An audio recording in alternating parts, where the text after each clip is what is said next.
There is none. Can be tabled. Question number 7. Chris Hipkins. Thank you, Mr Speaker. To the Minister of Education. Is she satisfied that no student will be worse off as a result of the establishment of a new category of expert teacher? If so, why? Honourable Hekia Parata. Mr Speaker, yes, because supporting a culture of collaboration within and across schools will help raise achievement for all kids, because expert teachers sharing what they know and how they work will mean that best practice can become common practice, because this government is investing $359 million to create better career pathways and lift student achievement. But, Mr Speaker, there's a lot more work to do with the sector working group. Supplementary question. Supplementary question, Chris Hipkins. Thank you, Mr Speaker. What evidence did she rely on when determining that no student's educational progress would be impacted by the removal of their regular classroom teacher for up to half the time? Honourable Hekia Parata. Mr Speaker, a range of evidence, most of it set out in the best evidence synthesis, but also McKinsey, Timperley, Fullen, Robertson, all of whom have talked about the need for a collaborative culture to be established. And most recently, last year, when the OECD came and studied the professional learning communities and acknowledged that New Zealand was leading the community in this regard. Supplementary question, Mr Speaker. Supplementary question, Chris Hipkins. Why should students and their parents have confidence that the creation of expert teachers will result in a higher quality of education for them, given that if they are fortunate enough to have a teacher who is deemed to be an expert, they will be rewarded by having that teacher taken away for up to half the time? Honourable Hekia Parata. Mr Speaker, that isn't so. We already have the situation in New Zealand where expert classroom teachers share their expertise across the system, between classrooms and across schools.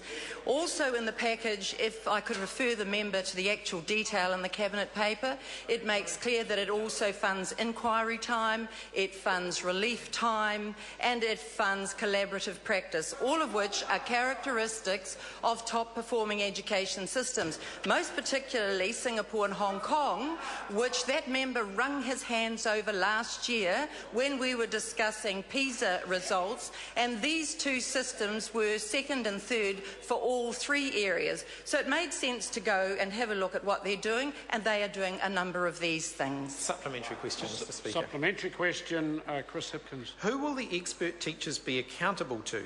The principal of the school they are employed at, or the executive principal overseeing the group of schools they will be working in 2 days per week?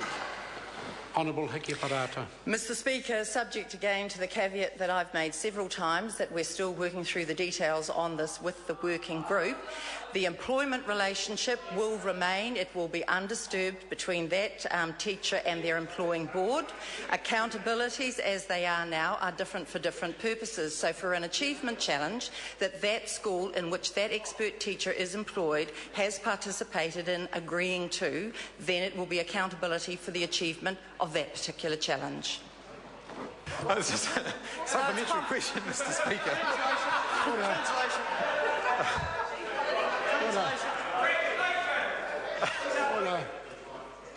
Supplementary question, Chris Hipkins. Thank you. Order. There were quite a number of complaints about the level of noise in the House yesterday through question time. I expect my office will be getting similar complaints today, and I ask members to please cooperate and have a reasonable level of interjection. Chris Hipkins. Thank you, Mr Speaker. Supplementary to the Minister. Why isn't the government's goal ensuring that all New Zealand students are taught by expert teachers, given they are limiting the number of the new roles to around 1,000 across the country, or around 2% of the teaching workforce? Why don't the 98% of other kids get to have an expert teacher as well? Good question. Honourable Hekia Parata. Mr Speaker, this is exactly what this initiative is aimed at, is growing excellence across the system. not uniformity as that member is probably interested in.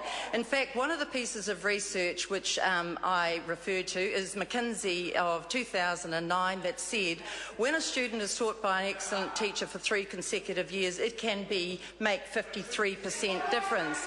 Professor Hanushek from Stanford has also said that consecutive teaching, expert teaching over 4 consecutive years can eliminate all aspects of socio-economic difference. So what we're trying to do here, I know it's complicated, I do understand that, what we're trying to do here is build excellence across the system.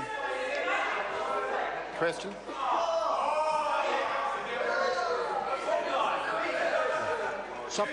Order. Supplementary question, Tim Macindoe. What reports has the Minister had on benefits of a collaborative education system beyond what she's already told us? Honourable Hekia Parata. Mr. Speaker, I've had many reports on this topic, but I would like to quote one that caught my eye from last year.